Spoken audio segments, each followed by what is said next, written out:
Today we're going to talk about the female reproductive system. We'll start with the gonad, the ovary, talk about the different general structures, follicular development, hormones that are produced throughout the development of the cycle, as well as the uterus and changes that goes on in the endometrium in preparation for pregnancy and for recycling in case pregnancy doesn't occur.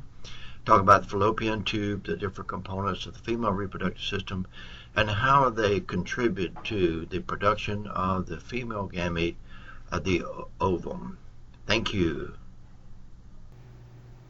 Medical School Histology Basics, Female Reproductive Systems. Hi, I'm Larry Johnson. I'm a professor at Texas A&M University, and today we're going to talk about the female reproductive system. We want to learn the structures of the female reproductive system, including the ovary, which is the gonad, fallopian tube, uterus, cervix, and vagina, and to learn how these organs contribute to the many functions of the female reproductive system. We want to learn how hormones regulate and orchestrate the female reproductive process. Basically, we'll start with a general structure of the ovary, follicular development, fallopian tube, uterus, cervix, and vagina. Then we'll talk about hormone orchestration of the process, fertilization, pregnancy, and a little bit about lactation. Now here we can see the female reproductive tract. Here's the uterus, cervix, vagina, labia minora, labia majora, clitoris, as we see. Up here we can see the ovary and the fallopian tube. Those are the parts of the female reproductive tract. Now, what's the function of the ovary? Is to cyclically secrete steroid hormones and periodically release ova, the female gametes. So it produces hormones cyclically and periodically it releases ova. It produces ova, and it has transport of ova and also transport of sperm. It transports sperm before fertilization occurs. It provides a microenvironment for fertilization and a microenvironment for implantation and fetal placental growth. It also provides nourishment and support of the offspring after birth, and then prenatal repetition, capable of getting pregnant again after the pregnancy is over. Here we see the female, some of the organs. We see the breast there, but also we can see the uterus, or the uterine cavity there, oviduct, ovary, there's another ovary there, two ovaries of course, and the urinary bladder. So we see some of the parts of the female reproductive tract. And in terms of the general structure of the ovary, you have a germinal epithelium on the outside that we'll see in a minute. It's really a misnomer because it's not the source of the germinal cells. And then there's a tunica albuginea. So there's a little capsule that goes around inside, just inside the germinal epithelium. And then where we see the eggs here is the cortex and the medulla. And those are the major structures. And here we see follicles of various stages of development. Real tiny ones right under the tunica albuginea, and here we see a corpus luteum, which is where a previous ovulation has occurred. So here we see the uterus, fallopian tube, ovary with the germinal epithelium. It has to break for the ovulation to occur. A lot of little small cells around in the cortex, but you also have the development of the follicles. As at time, after ovulation, you go to corpus luteum. After corpus luteum progresses at corpus albicans.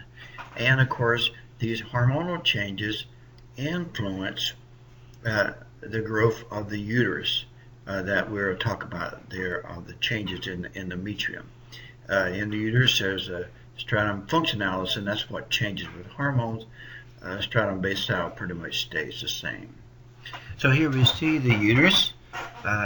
Main structure here, uterus there, uterine horns there and there.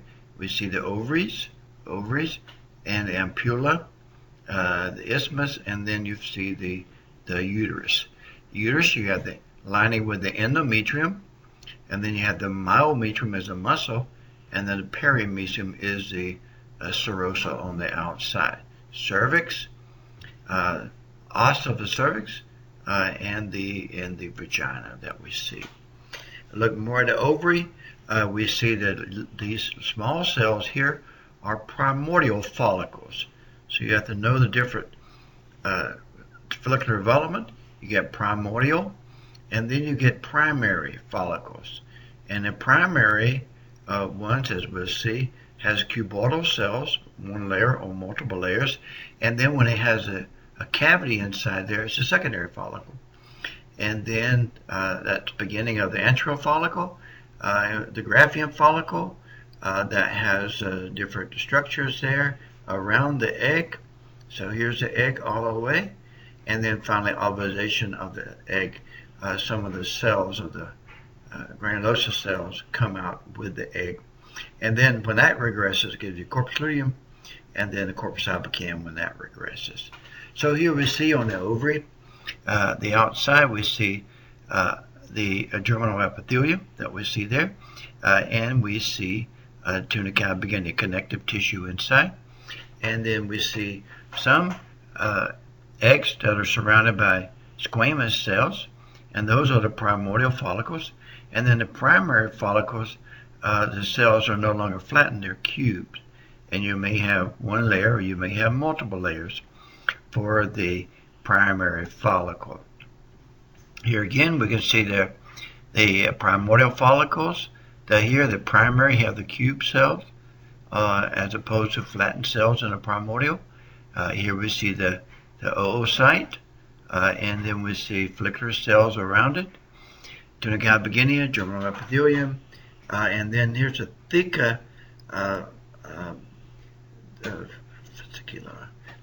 the different layers of the theca. This is germinal. This is the stratum granulosa that we see inside there, and those are the same cells as we see right here. The cube cells are the same when they differentiate, the increase in size and produce the fluid that's inside there that we'll see as we go along. So if we look at these cells in more detail, these are actually follicles, and there's an oocyte, and here we see the oocyte inside there. This is a cytoplasm, that's the nucleus that we see. So this is cytoplasm all the way here, and then these are the follicular cells. Follicular cells and then the stroma cells on the outside. So whenever these granulosa cells are flattened, it is primordial. Whenever they become cubed and multiple layers, but still no antrium, they become a primary. So the primary, and also you see the zona pellucida, very plain in there. You can see the zona pellucida right around the egg that you see. And the granulosa cells are surrounding the zona pellucida, and the egg is on the inside of the zona pellucida. And then you get the theca interna, so you get some connective tissue modification there.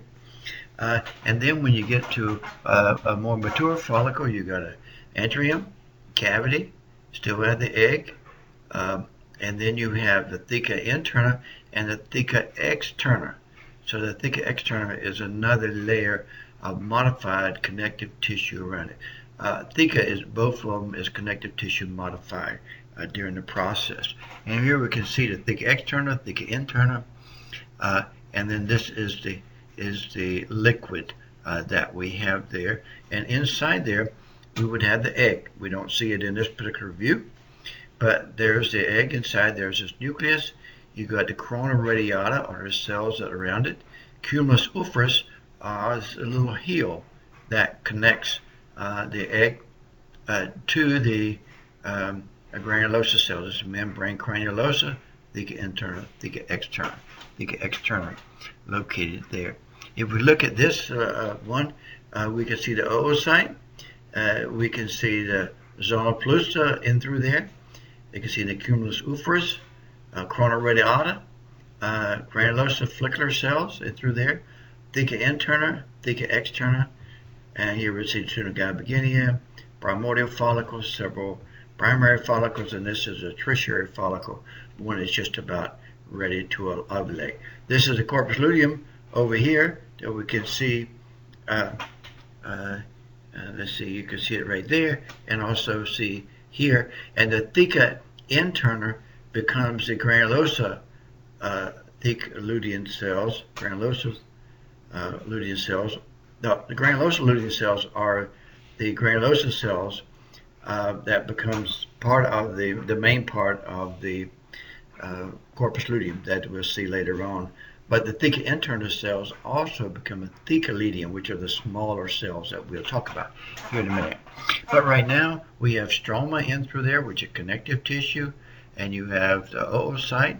There's this nucleus, cytoplasm is out through there, and you have the primordial and the primary follicles that we can see there. This will be a tertiary follicle out through there. If we look at one of those primaries, you see cube cells, zona pellucida, and this is the oocyte, cytoplasm of the oocyte that you see there. And then we see some fibroblastic-like cells here that would be theca interna here pretty soon. Now, all cells do not ovulate. All follicles do not ovulate. Some of them, you have a wave of them developing at one time, and only one is chosen as a rule. And the other ones die out, and so they never make to ovulation. And here, whenever you see granulosa lutein cells, granulosa cells from the follicle in the liquid and through there loose like that, that is a sign of atresia. The cells are dying. And whenever it dies, it regresses, it gets smaller, and finally it makes a glassy membrane, and that's what we see there, which is the final product of a treated follicle. Now, corpus albicans is a final product of corpus luteum, as we'll see now. But this is a tritic follicle, and most of the follicles in the individual female will undergo atresia. And so if it's not going to undergo atresia, it develops secondary and then tertiary, and ultimately it ruptures through the germinal epithelium and is ovulated. Whenever ovulation occurs, you get corpus hemorrhagium is bleeding, and then the luteinizing hormone from the pituitary causes the modification of these cells. The granulosa cells become luteinizing, the theca cells become luteinized, and so you have the granulosa lutein cells in the corpus luteum, and we see them here. These are the theca ones, and these are the granulosa lutein cells that we can see. You can see the hemorrhagium in through there and the big development. So again, we can see the corpus luteum of the ovary. These are the theca cells, the smaller ones. They are located usually in the periphery, because that's connective tissue. Well, theca was in the periphery, and then these are the granulosa cells down that have been luteinized. So theca lutein cells, granulosa lutein cells is what we see. So these will be granulosa lutein cells. Right in through there may be some theca lutein cells. Now, whenever the corpus luteum regresses at the end of pregnancy, or in the case of no pregnancy, then it regresses to a corpus albicans. So these white bodies, albicans means white bodies, that we can see several of these around. So that's what there's a corpus luteum that's still active here, but these white bodies is the end product of a corpus albicans. And here we can see it. So this is the ovulation to occur, corpus luteum develop, and then the corpus albicans is the white body that remains. So here we see a corpus luteum here, here, and here. Corpus luteum is kind of like an iceberg in that a little bit at the surface, but there's a lot inside. There's another corpus luteum. And we can see these big lutein cells, a very euchromatic nucleus, lots of lipid because it's producing hormones. The corpus luteum mostly produces progesterone, but also some estrogen to quieten the uterus and to maintain pregnancy and to help get the uterus going in a secretory phase. And here we see one of those cells. So this is the same cell as this. There's lipid inside there. Here we can see the lipid. A lot of smooth endoplasmic reticulum for steroid production. And also it's got mitochondria with tubuli cristae, euchromatic nucleus, as you can see there. So the smooth cytoplasm we see here is really the smooth endoplasmic reticulum. Corpus albicans, we can see another one here, here, and here. And it's kind of like a little scar. So from the pituitary, you got LH, which causes a follicle to develop, and then ultimately LH surge causes ovulation to occur to about day 14. So this is the follicular phase and the luteal phase. So you get the luteinizing hormone changes the granulosa cells to granulosa lutein cells, and that produces progesterone and estrogen, and that feeds back on the hypothalamus in a positive feedback loop. And so you have the pituitary hormones, LH and FSH, modifying, orchestrating the activity of the ovaries, and then we'll see that the ovary also will be modifying the uterine development, as you can see. Now, before birth, you have mitosis, cytogenesis of the spermatogonia. So prenatally you get development. All of these occur, and that's what you see, these primordial follicles that has happened. However, after you get development, so it has actually initiated meiosis.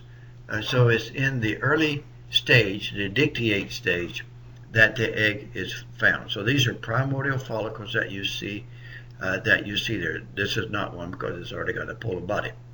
And then later the development is synchronized with the follicle. So it stays in that dictyate stage for a long time, and most of them die right there. But if it's called upon, it will re-enter in meiosis. And you get the first meiotic division, there's a polar body, and the second meiotic division occurs if fertilization has occurred. So in meiosis, what we have is chromosome for mama and papa. They're duplicated for the first meiotic division. They homologous pairs line up at the synaptoma complex, and then you have papa pull away from mama is what happens, and then the second meiotic division, papa lines up and mom lines up, and that produces, in the case of spermatogenesis, 4 spermatids. But in case of oogenesis, it just produces a zygote. There's no counterpart to the spermatid. There's no ootid. There's a oocyte, but there's no ootid, because this second polar body does not get removed unless fertilization to occur, and then it's a zygote. That is zygote. So here we can see the crossing over of the chromosomes. Here's papa and there's a mama. Chromatids are duplicated, and then you get a crossover here to occur, and they split again at the first meiotic division.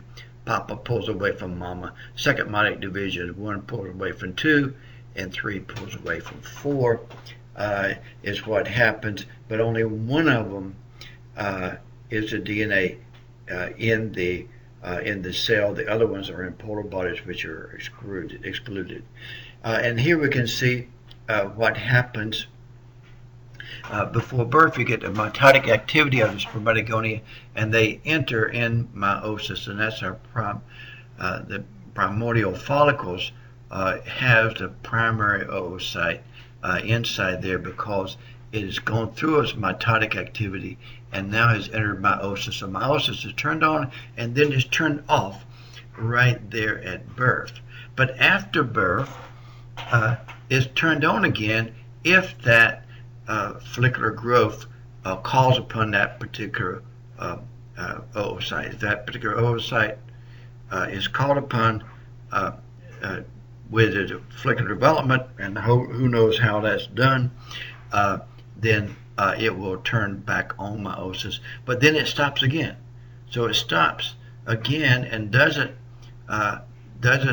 finish meiosis with a second meiotic division unless fertilization to occur.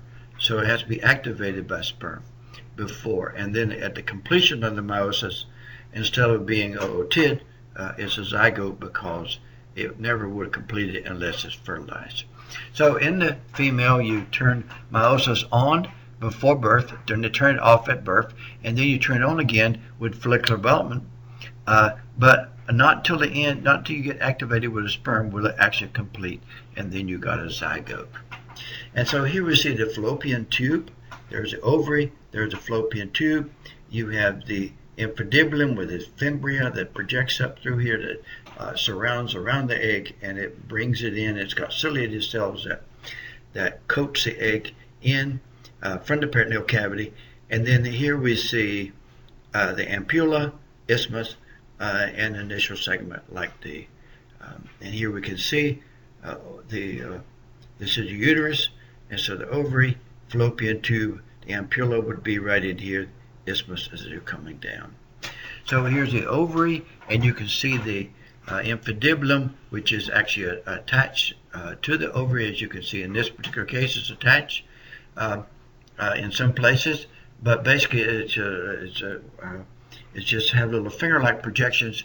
The fimbria, as you can see, project and just kind of coats around the egg and the beating of the cilia. So it's got ciliated cells all around through there.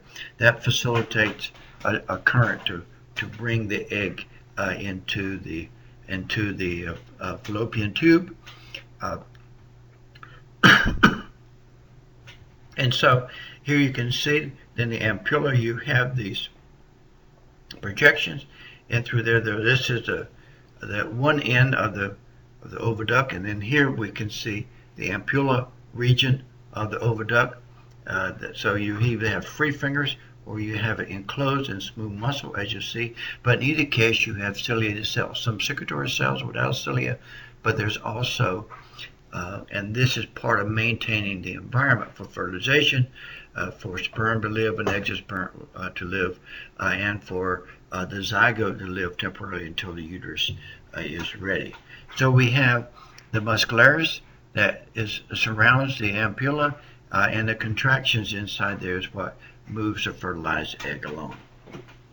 So you have the ovulation occurring, fimbria bring the egg into the ampulla, goes to the isthmus, finally into the uterus. And in the uterus we see the uterus, there's two areas. There's the stratum basal, which is right in through there, and that stays the same. Then there's a stratum functional area through there, and that changes with whether you're getting estrogen or progesterone to make it more secretory. Proliferate or become secretory is a different one. So you got menstruation to occur. Right after that, you got regeneration, proliferation, secretion, and ischemia if pregnancy does not occur, and that sets up menstruation again.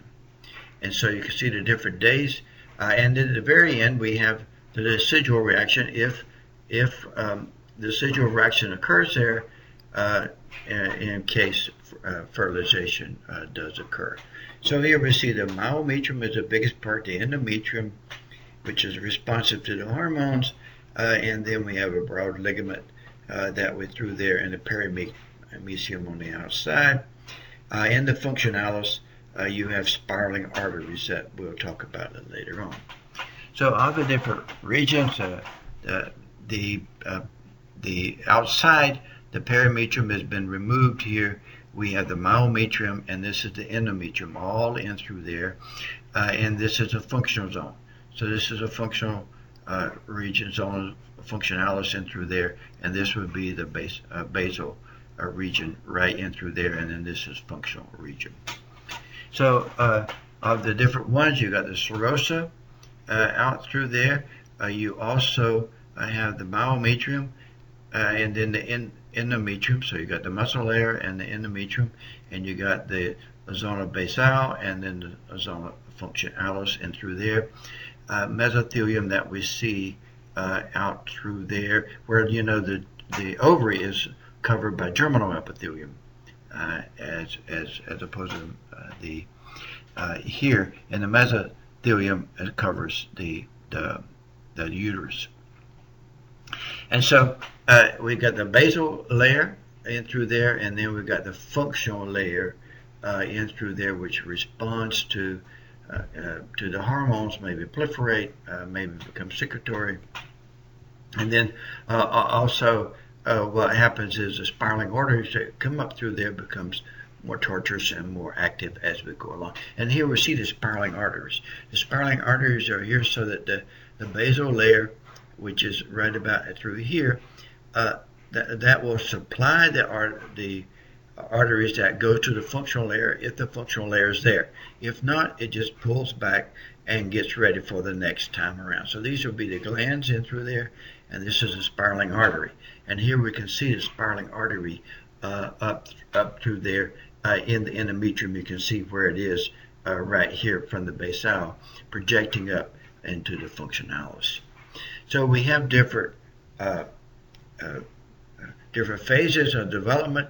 You have early proliferation after menstruation has occurred, so rebuilding, and you can see the cells there are numerous, and you can see some mitotic activity. Late proliferative in through here, and then early secretory. Early secretory, you see there's a lot of glycogen in the secretion, and a glycogen vacuums you can see below the nucleus at early secretory.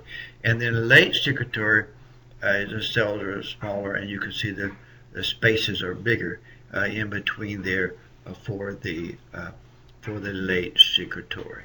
So the very late secretory, you can see the spiraling arteries is very tortuous, and also you can see that the connective tissue has changed a little bit. Stromas have become larger cells and larger amount of cytoplasm. This is the decidual reaction, like a decidual plant, to prevent the fetus from invading any further into the female.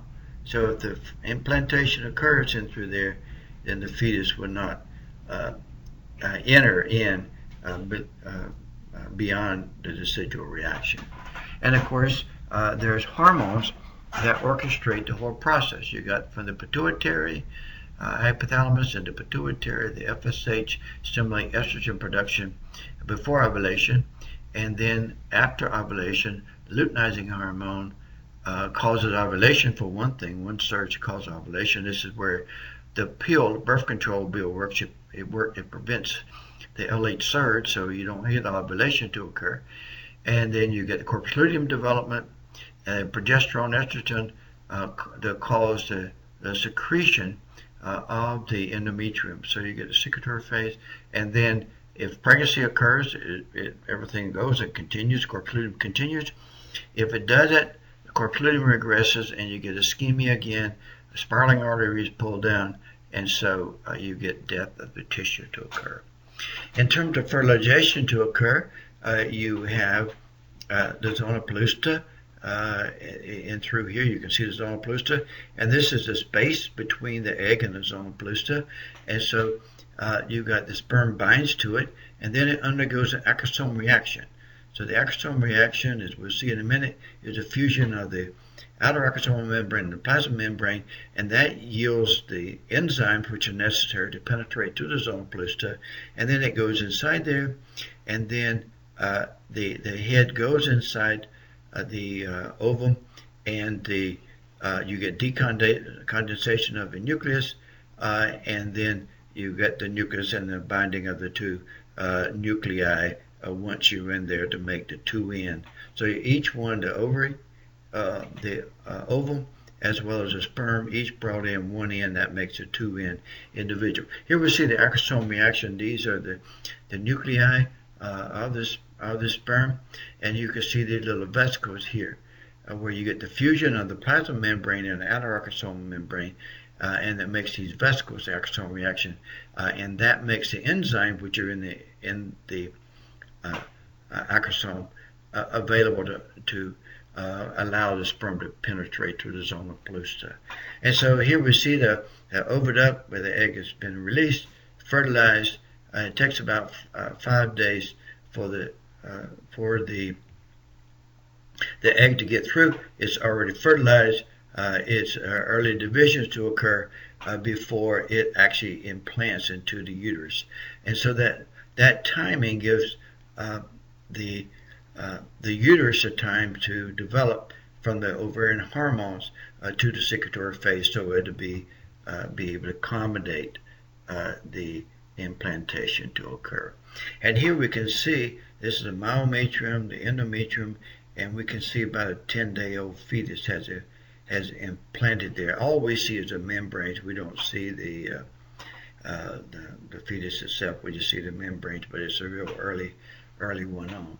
Coming out of the uterus, you got the cervix, and the vagina, and here we see cervix with the cervical glands secrete in through there, and the cervix is mostly plugged up to prevent bacteria from going in through there. But at the time of one of the effects of estrogen is to make the cervix non-hostile to sperm, and so it changes the dynamics of the cervix, and sperm are able to swim through the cervix at that time. So you have simple columnar epithelium, and then all of a sudden stratified squamous at the cervical os. And so here we see the cervix. So this is a lot of muscle, but then this is connective tissue as well. And then this is the endocervix, and through there it'll be, of course, all the way around where you see the wall. And then we can see the cells, simple columnar cells that you see in the cervix, and then the glands part. And you can see cervical mucus coming out of there. So you have these type cells in through there. You can see them here. And then that gives rise to stratified squamous epithelium, non-keratinized, that we can see on the outside. So this would be a cervical os in through there. And then in the vagina, you would have stratified squamous epithelium, non-keratinized, lamina propria, muscularis, and then the serosa on the outside. In addition to the reproductive tract, in mammals, we have the mammary gland to produce milk, which is very handy for mammals because a baby could drink milk on command. And in fact, whether the mother ate that particular day or not doesn't matter. The baby, she has to eat some time during that week, of course, but she doesn't have to eat every day to produce milk every day. So you see there are ducts, and then ducts are growing. You have little alveoli which make secretions to occur, and each one of those has several myoepithelium that squeezes the milk out. And so here we can see the implantation this is the cell mass that's accruing that we didn't see in the other fetus. All we saw with the membranes. A decidual reaction that occurs, so you get implantation to occur, then the fetus is actually embedded into the wall, but it can't invade the whole mother or whole uterus because of the decidual reaction that we see there. And then finally we get a discoid type placenta that interacts with the mother and carries nutrients through the umbilical cord to the baby. And here we see some of the placental villi that would be interacting with the mother's blood. Here it is right here. You can see the placenta projections that would be interacting with the mother's blood. Here the mother's blood would actually be bathing these epithelial cells, lining the connective tissue, and this is fetal blood inside. Here's the placenta that we can see the placenta right here in the umbilical cord running to the baby. Again, we can see the placenta right here, and there is a fetus. These are in the body world, wonderful samples.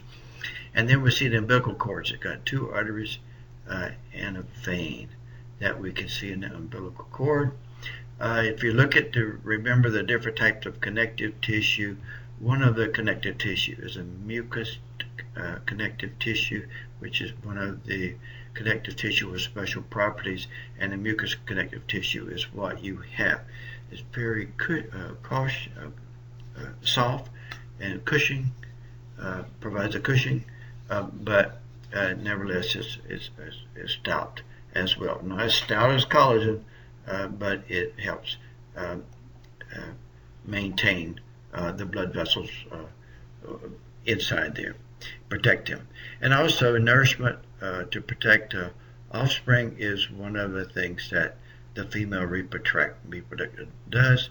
This is a nipple showing you these ducts, the milk gland ducts. There's also hair follicles on the nipple. You see this, the stratified squamous, keratinized stratified squamous on the surface and sebaceous gland.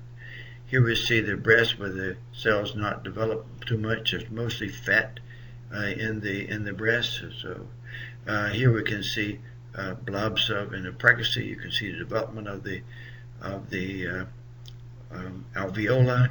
Here's the individual alveola, and then right around there would be the myoepithelium that surrounds it to squeeze it out. Again, this would be where milk is produced. As you get later in pregnancy, the progesterone kicks in. Prolactin kicks in from the brain as well to stimulate milk production. And the whole thing is orchestrated.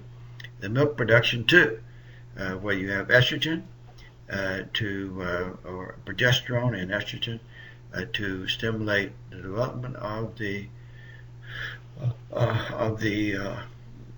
mammary gland, and then finally you get prolactin, which stimulates actual milk production. So we have the female reproductive tract. The ovary is the main thing with the follicles, and you have hormones from the brain as well as from the pituitary, and it's from the ovary orchestrating the entire process, follicular development, hormones associated with the uterus modification and maintenance.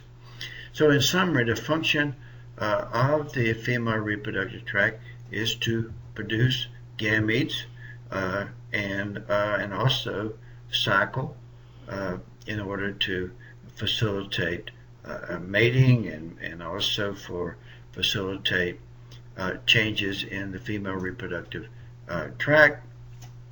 And the cyclic is the cyclic of the hormone that are producing. And then if she doesn't get pregnant, or even if she does get pregnant, the postnatal repetition, do it again, cycle again, so that they can have more kids. So you got follicular development, you got many follicles are gonadotropic, you have the menstrual cycle, as well as for the different components of the cervix and the vagina to facilitate transport. We have a couple of questions here. The female reproductive system produces ova, transport ova and sperm, provides a microenvironment for fertilization and implantation, and provides nourishment protection postnatally.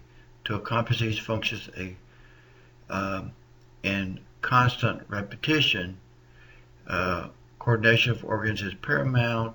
Examples of this: ovarian hormones orchestrate the endometrial cycle. True. Ovarian hormones feedback to the hypothalamus. True. Ovarian pituitary hormones orchestrate the mammary gland development and lactation. True. Answer is E.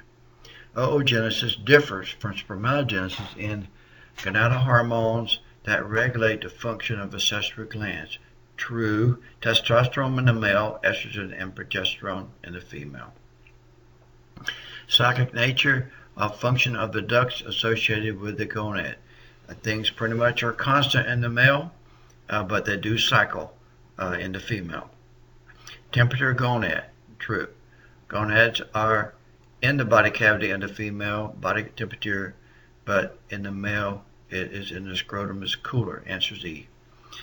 Features of the fallopian tubes include ciliated epithelium in its luminal surface. True. Divisions known as infundibulum, ampulla, and isthmus. True. That is oviduct. And then the lymphatic vessels add rigidity to the numerous finger-like fimbria. That is true. So in the fimbria, there are lymphatics that aid in its rigidity. So the answer is E. We want to thank the many books through which we got some illustrations from to modify in this presentation, as well as body whirl. Excellent presentation of materials, and we use some of those to illustrate those. Thank body whirls. This is the end of the Medical School Histology Basics Female Reproductive track. Thank you.